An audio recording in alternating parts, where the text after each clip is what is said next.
Mr. Park,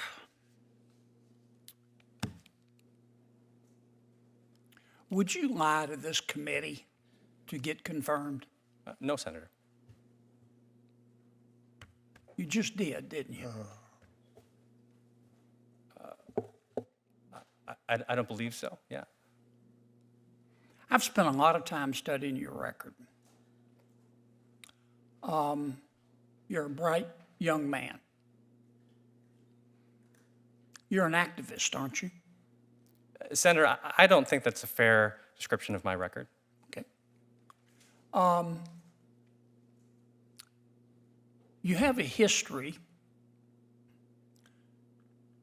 of substituting your judgment for your client's interests.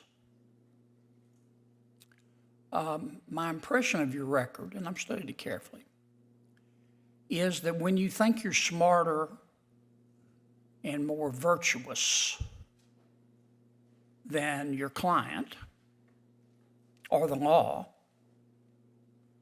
you substitute your own judgment. And that's a dangerous thing to do if you're a federal judge. It's a dangerous thing that you have done as a Solicitor General.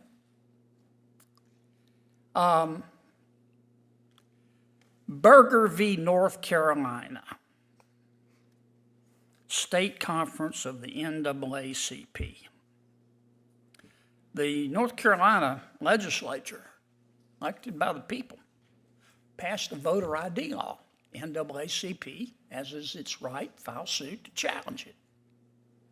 You were supposed to represent the people of North Carolina in the legislature. You dumped on the case, didn't you? You purposely tried to lose, didn't you? Senator, not at all. Well, your opponents, NAACP, filed a multitude of affidavits and expert opinions. You declined to offer a single expert witness affidavit, didn't you?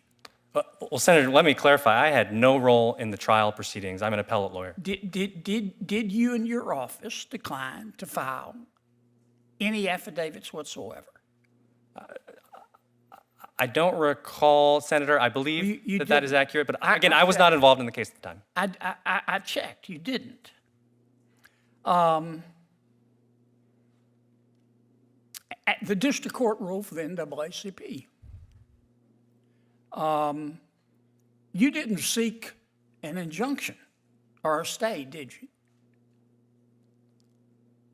I believe that's correct. Yeah, yes. I know it's correct. You dumped on the case.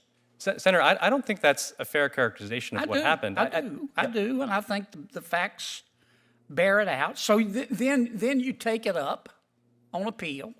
In fact, the leadership in the legislature, because you dumped on the case, they tried to intervene. Said, our lawyer is not representing us, for God's sakes. They tried to intervene. The judge said no. So the case goes up on appeal to the Fourth Circuit. The Fourth Circuit reverses the district court, even though you and your colleagues tried to lose the case, and you did. It goes up to the Court of Appeal. Court of Appeal and the Fourth Circuit rules in favor of the state. You're representing the state. You tried to appeal the decision that was in your client's favor, didn't you? Do you mean the intervention dispute, Senator? No. You tried to reverse the Fourth Circuit that ruled in your client's favor. Senator, that is not accurate. Yes, it is. Yes, it is. You filed a petition for an en-banc review to overrule the panel opinion. Senator, that's actually inaccurate. That's the intervention dispute.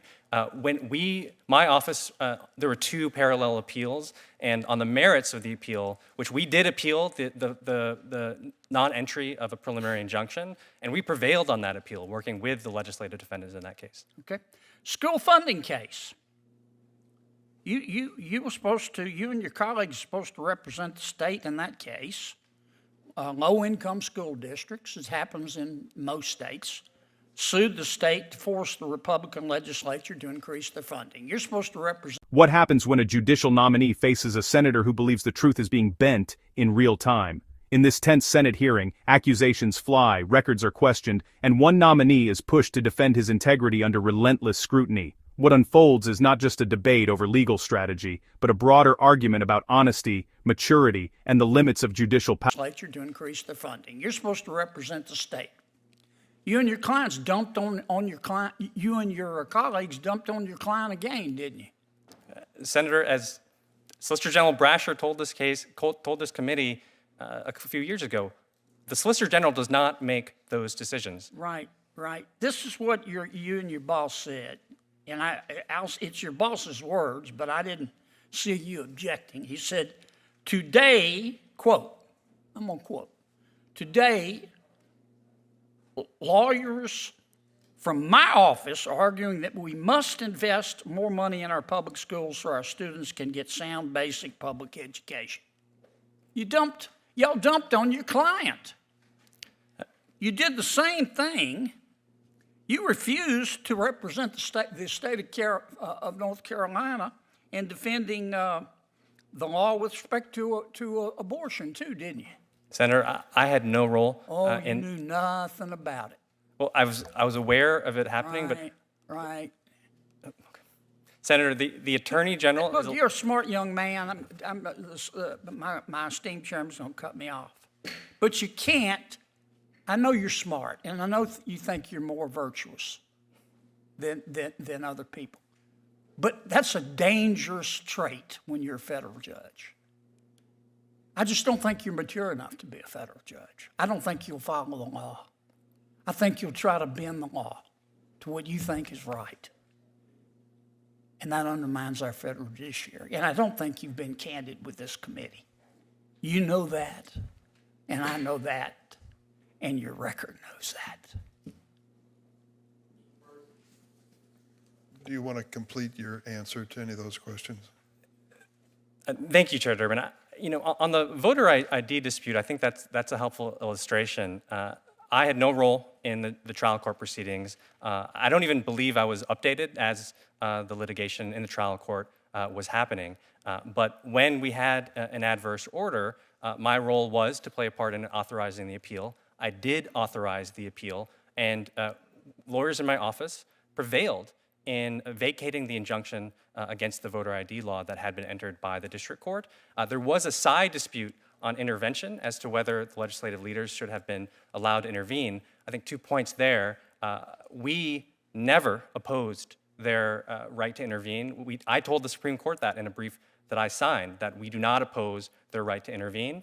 And we also said in a brief that I worked on and authored large parts of, I substantively defended the voter ID law. I explained that the voter ID law was compliant with Supreme Court precedent and that we were prepared to defend it below and that we would do so. And I remember drafting this part of the brief, extensive argumentation about why the voter ID law in North Carolina was constitutional. Mr. Chairman, Senator, can I respond? Please? Sure, go ahead. Take 30 seconds. I will. Look, Counselor, those are pretty words, but I'm going to tell you something. I've studied your record. And if I hired you as a lawyer and you did to me what you did to your client, the people of North Carolina, I'd have brought you to the Bar Association.